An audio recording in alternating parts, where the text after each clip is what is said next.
asalaamaaleykum dal leen ak jàmm liggéey bi nga xam ne moom la armée di amal ci Casamance ci jamono jile ci Salif Sadio ak i makaanam nag moo soxal ëttu yéenekaay bu groupe Sud Communication du Sud Quotidien mu ñuy xamal ne ginnaaw bët saalu région bu Ziguinchor fi mu toll nii nag armée bi dal na bu baax a baax ci bët gànnaaru Sindian rawatina makkaan yi nga xam ne nag ki fa teg loxo daal mooy chef rebelle bi di Salif Sadio démb ci dibéer gi ci ngoon nag daal askan yu fépp fu ñu mën a toll ñu ngi doon dégg sox yi moo tax ab jaaxle la leen jural suñu naataangoo bi mu ñuy xamal ne armée bi fi mu toll nii daal mi ngi amal ay jàmmarloo yu taratar teg ci nag di jëlee askan wi ci ay bërëb di leen yóbbu ci yeneeni bërëb li ko sooxe daal muy fexe ba teg loxo Salif Sadio lii yëpp nag bettul kenn bu ñu sukkandikoo ci suñu naataangoo yi ñu des si bët saalum réew mi jógee ci bët gànnaaru Sindia jàll ci Ziguinchor dem nag fekk fa maire ba di Ousmane Sonko moom mi jiite parti bi di Pastef les patriotes soxna yi nga xam ne ñoo bokk ci partem boobu la ne fi mu toll nii daal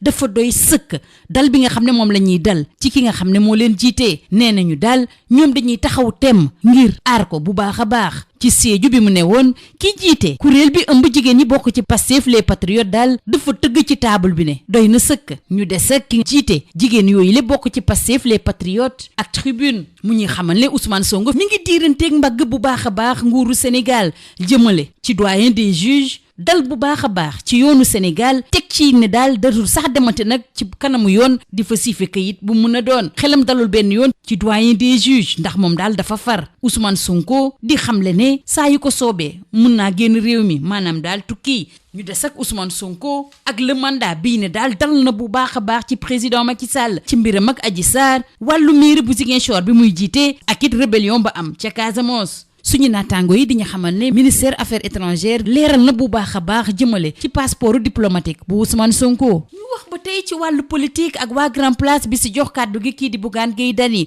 mu jiite mouvement gëm sa bopp nee na daal dañoo war a ubbi ay waxtaan yu yaatoo yaatu maanaam daal ay états généraux ci li gën a jàmp ngir askan wi. Bougane Gueye Dany ne li gën a jàmp nag mooy daal fexe ba kii di citoyen bi daal mën a def ay jéego ci dundam bu ko méngaleeg benn at ci gannaaw. Le Vrai Journal moom li ko soxal muy wàlli yoon rawatina nag birub Ousmane Sonko à Barthélémy Diaz mbir yoo xam ne mi ngi ci yoon waaye politique da càllal bu baax a baax lenn daal moo leen soxal fi mu toll nii naka la Barthélémy Diaz ak Ousmane Sonko nar a mujjeeg ci loxo président Macky Sall. ñu des ak président Macky Sall bi nga xam ne mi ngi dajale ay ñoñam waaye nag mbir yi seddul dara bu ñu sukkandikoo ci l'Observateur muy dellu si xeexoo yi amoon ci Kébémer gaz lacrymogène ak teg loxo bi ñu teg loxo kenn ci Touba rëccul benn yoon suñu naataangoo yi li ko gën a jaaxal nag muy ñàkk teewaayu Benoît Sambou ak Doudou Ka. ñu des si wàllu investiture yooyu lay ci Benno Bokk Yaakaar te mu soxal lool critique nee na ci Touba Mbacké pëcc xoo moo fa fësoon tax sax nag ba ministre Samba Sy mujjiwul sax nag yeggee waa Benno Bokk Yaakaar kàddu yi nga xam ne moo bawoo ci président Macky Sall bi ko fa yebaloon président Macky Sall bi demoon ci Daaka bu Médina Gounass Khalife Thierno Amadou Tidiane Ba di ko xamal ne yow daal ñëpp xam nañ mébét yi nga am ci réew mi loolu yóbbee ñu wax ci wàllu ziyaara général biñ doon amal démb ci Tiwaawan ñu sargal si fàttaliku bu baax a baax Serigne Babacar Sy keneen koo xam ne it ëttu yéenekaay ñu xëyandool tey jële sargal nañ ko bu baax a baax muy suñu naataangoo bi di El Hadji Ndate Diop bu RFM muy li tiis nag ngir taskatu xibaar yi. Le Soleil ni journaliste yi nga xam ne ñoo faree ci wàllu caada ñoo gën a ñàkk ndax moo leen jiite woon ndëm si yàlla bi critique tuddee ndate yàlla liggéey gu am solo la fa amal naka la ñuy fexee ba réewul Afrique gën a def ay gëstu ba génne ay téere ci àdduna wërngal këpp loolu soxal lool waa université Gaston Berger ne faaw mbir mi ñu jooyanti ko moo tax lu koy dooree ëllëg ci diirum ñetti fan ci foofule dinañu fa amal ab ndaje bu yaatoo yaatu jëmale ko ci mbir mi ki doon ganub émission objection bu rajo Sud FM démb ci dibéer bi di professeur Ousmane Thiaré directeur université Gaston Berger mi ngi xam ne jéego yi ñu jot a def ak lan mooy xaar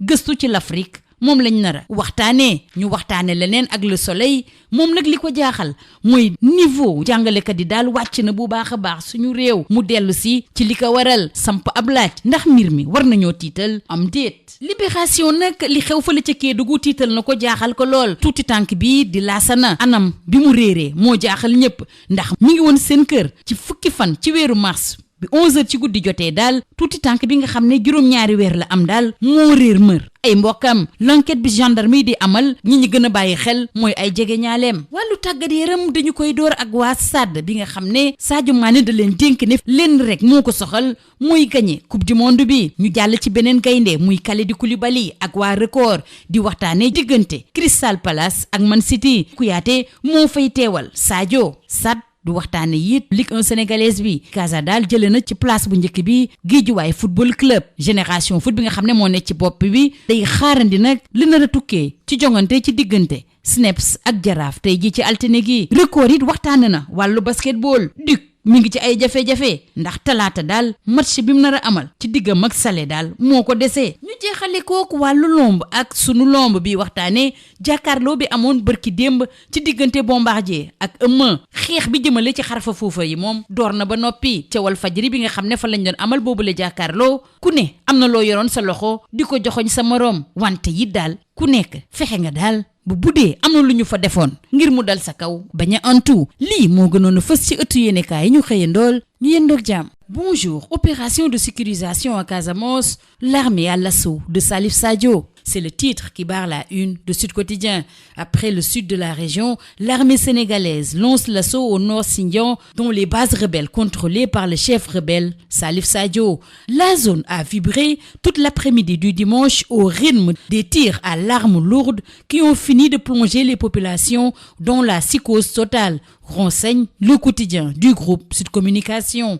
Entre affrontements militaires et vagues de déplacés, l'armée sénégalaise lance les opérations de démantèlement de bases rebelles sur fond de traque du chef rebelle Salif Sadio. Une offensive de l'armée prévisible qui suscite toutefois plusieurs interrogations, selon Sud Quotidien. Restons dans le sud du pays. Nous quittons le Nord Sindian pour nous rendre à Ziguinchor. Et c'est pour y retrouver le maire Ousmane Sonko, le président de PASTEF, les Patriotes. Face aux lenteurs de la procédure judiciaire contre Ousmane Sonko, les femmes de PASTEF menacent de s'ériger en bouclier humain contre la campagne de décrédibilisation du président Ousmane Sonko. Depuis Sédhiou, la présidente du mouvement des femmes de PASTEF a tapé du poing sur la table, selon Sud Quotidien. Restons avec le leader de PASTEF, les Patriotes, avec Tribune, qui informe que Sonko défie l'État du Sénégal avec la révocation du doyen des juges, les attaques contre la justice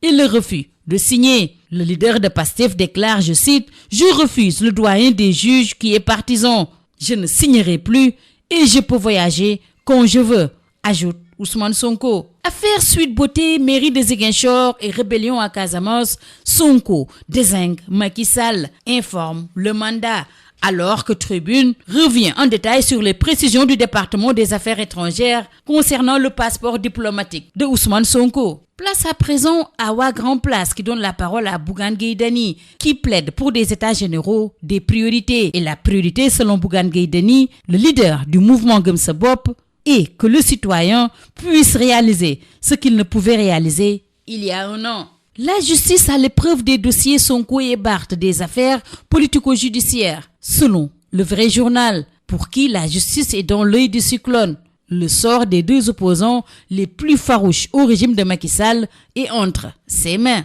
Restons avec le président Macky Sall pour parler de la remobilisation de Benno et les sanglants frais de mission avec l'Observateur qui nous compte la bataille rangée et les bombes asphyxiantes à Kébémer. Les jets de gaz lacrymogène et l'arrestation à Touba n'ont pas échappé aux confrères qui relèvent les absences suspectes des leaders Benoît Sambou et Doudouka au moment où l'enjeu des investitures intéresse au plus haut point critique entre mauvais casting et listes parallèles à Touba Mbacké. À cause des échauffourées, le ministre Sambassi n'a pu délivrer le message de Macky au moment où le Khalif Thierno Amadou Tidiane Ba de Médina Gounass lance à Macky Sall ce qui suit. Le monde connaît vos ambitions pour le pays. Ce qui nous mène à parler de la ziara générale qui s'est tenue hier à Tivaouane avec l'hommage rendu à Serigne Babacar Sy. La presse du jour a également rendu hommage à Ndaté Diop, le départ précipité d'un grand professionnel des médias selon l'Observateur. Et pour Le Soleil, c'est la presse culturelle qui perd un grand serviteur, en la personne d'Andate Yalla, comme le surnom. Critique. Contribution de l'Afrique dans la production des publications scientifiques dans le monde. L'Université Gaston Berger de Saint-Louis veut booster les choses. Un colloque international de 3 jours s'ouvre demain mardi 15 mars à l'Université Gaston Berger de Saint-Louis. Invité de l'émission Objection de la Radio Sud FM hier dimanche, le professeur Ousmane Thiaré, par ailleurs recteur de l'UGB, a indiqué que cette rencontre qui portera sur les défis et enjeux de la recherche vise à corriger la faible contribution de l'Afrique dans la production des publications scientifiques dans le monde. Après cette faible contribution, place à la baisse de niveau chez les enseignants avec le soleil qui passe à la loupe les raisons d'un effritement. Doit-on s'alarmer? S'interroge le confrère. Au moment où Libération nous parle de bébé Lassana, une disparition très inquiétante à Kédougou. Depuis le 10 mars à 23h, le bébé de 7 mois est porté disparu à Niéméniké alors qu'il dormait dans une chambre de la concession familiale. Le confrère précise que l'enquête des gendarmes s'oriente vers son entourage. En sport, démarrons par SAD, le quotidien du sport, avec Sadio Mané qui se confie. La Coupe du Monde, c'est mon nouveau rêve. Place à un autre lion, cette fois-ci Kouyaté. Quand Kouyaté joue pour Sadio, informe Record qui s'intéresse à la rencontre de ce lundi entre Crystal Palace et Man City, prévue à 20h. SAD, le quotidien du sport, s'intéresse également à la 13e journée de la Ligue sénégalaise, avec Casa qui fait chuter GFC de la première place. Alors que Génération Foot est leader en attendant le match entre Snaps et le Jaraaf prévu ce lundi. Record nous parle également de la balle avec le Duc qui abat sa dernière carte contre Salé ce mardi. Terminons par Sunu Lamb face-to-face Bombardier d'avant-hier. La bataille mystique fait déjà rage. Non seulement les deux lutteurs avaient chacun des trucs bizarres qu'ils pointaient à l'autre, mais ils ont chacun déminé les lieux à leur arrivée respective dans les locaux de Walfadjri. C'est tout. À vos journaux et très bonne lecture.